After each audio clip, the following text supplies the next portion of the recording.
normally do Formula E race reviews.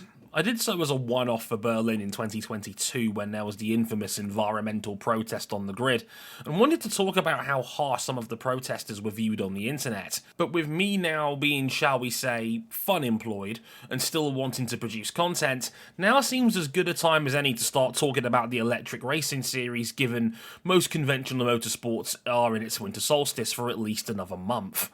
Saturday night marked the first race in Formula E's 10th season, and the second of its third generation of car. With it, we got a new production company in charge, a new home for the series in the UK, but sadly a race that left much to be desired. Let's talk about it. In with the new. Formula E is a series that has embraced change more than just about any other in its 10 years of existence. For those who don't know, I'm a British citizen, and after 9 years of Formula E being on free-to-air television in the UK, the series announced late in 2023 that it would be moving to its new home, TNT Sports, a super premium channel, part of the Warner Brothers extended family, and slapped with a £30, $38 a month, price tag to watch the action live. And yes, for those who are long-time followers of my work, the home of MotoGP in the UK now too. This is a hammer blow for the series. I get it. TV revenue is one of your biggest potential earners as a sports league. It's your backbone. But one of the biggest bright spots the series has had over the years was its accessibility. The series itself always had a live streaming platform where fans could watch the racing from just about anywhere in the world. From BBC Sport to ITVX to Channel 4 and Formula E's YouTube channel itself, depending on the region or the ethics of using a VPN. That's now dead, with non-TNT Discovery Plus customers only getting the full race a day after the broadcast, with YouTube replays the following week.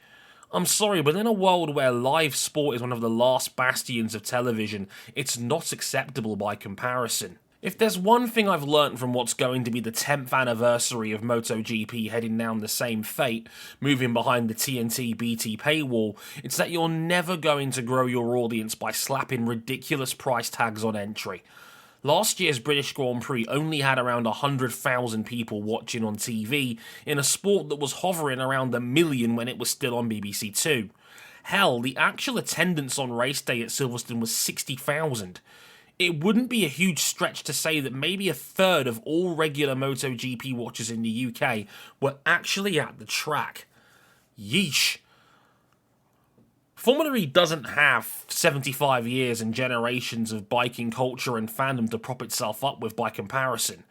I was told by those in the industry that securing a free-to-air deal in the UK was a priority, and the series has failed in that regard. And remember, the UK is in the middle of a massive inflation and cost of living crisis. Only the most hardcore are spending the equivalent of 3 Netflix accounts for one racing series for 6 months out of the year. The number of fans I follow on X that normally watch who couldn't watch yesterday was startling. P.S. The intrusive adverts. Man.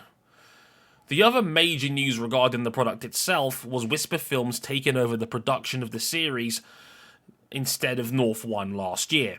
Again, for those who don't know, Whisper Films is David Coulthard and High Performance Man Jake Humphrey's production company, who you'll most likely recognise as producers of Formula One's programming on 4. What did I make of their first broadcast? It was tough. Much was made of a reshuffled presenting panel, with football-focused pundit Jermaine Genius now anchoring the broadcast, with David himself a pundit and commentator. Now, I don't want to be too harsh here. Live television is exceptionally difficult, and any mistakes and blemishes are massively amplified. Genius was struggling to wrap his head around the product and had to lean on Karun Chandhok pretty hard to explain the nuances of the sport.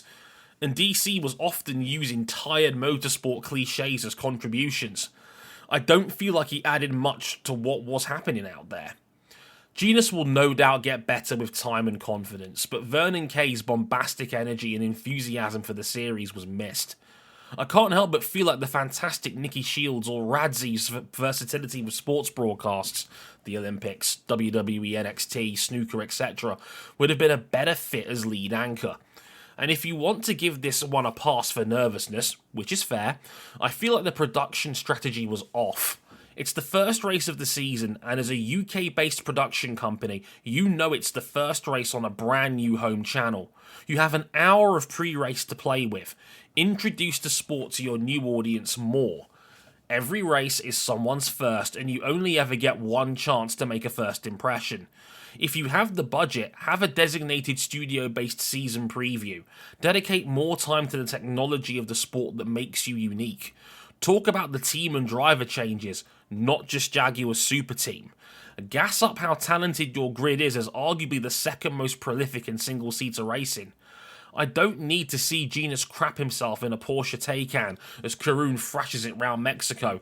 It's an old broadcasting reliability trick, but it's not particularly relevant. Like I said, I don't want to be too harsh on the product, and I know things will improve over time. I want the best for Formula E, genuinely. That's why I need to be disciplined and honest about its general direction. And with the series now on TNT, it cannot afford to potentially lose chances to gain new fans. And on top of that, you now need to justify people paying £30 a month for it. Right, the race in itself. Oh, fuck. It happened. Well, that was certainly one of the Formula E races of all time. Pascal Wehrlein qualified on pole, a shock if you're a Porsche fan at the back of 2023, Cam, looking at you, and would take a comfortable lights-to-flag victory over envisioned Sebastian Buemi and Nick Cassidy getting on the podium in his Jaguar debut. But it was another Formula E race where very little happened. The two biggest flashpoints on the track were Antonio Felix da Costa's clumsy dive bomb at turn 2 that took out Nico Muller's apt Cupra, and the safety car coming out for Robin Freins colliding with Sacha Fenestraz coming out of the attack mode and forcing a safety car. Not exactly ringing endorsements for the racecraft of the series. Beyond that, we barely had a single overtake on track. Mexico City isn't the most conducive track for the series, with a long front straight and not much in terms of heavy braking, but the race was processional as a result. A little bit of car swapping when attack modes were taken, but not much else. Mitch Evans did a brilliant job replicating New Jersey traffic at the back end. There was little to take from the powertrain situation too.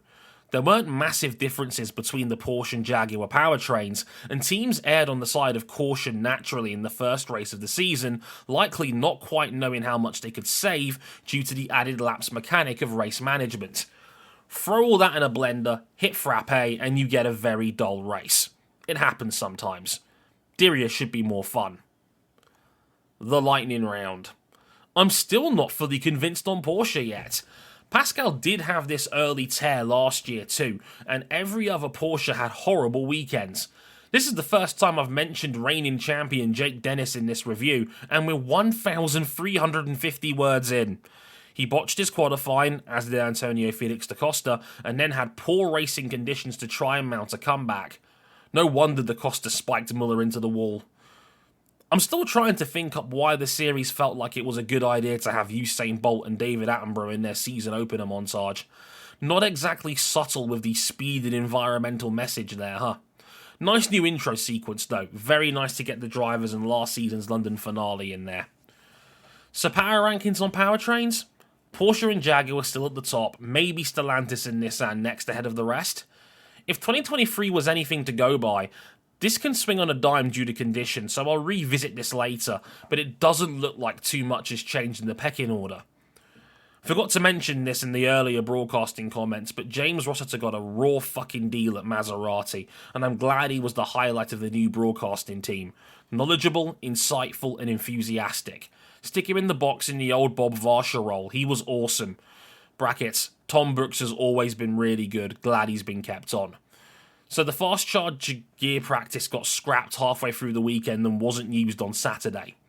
Are we sure this is going to be ready for Misano in April? Final thoughts, 3.5 out of 10. Did you like me using the review score all pretty at the top of the page? Get used to that. But yeah, this was a dud. Barely any action on track, and none of the things that made Formula E interesting really came through on this. A shame. See you in Diriyah.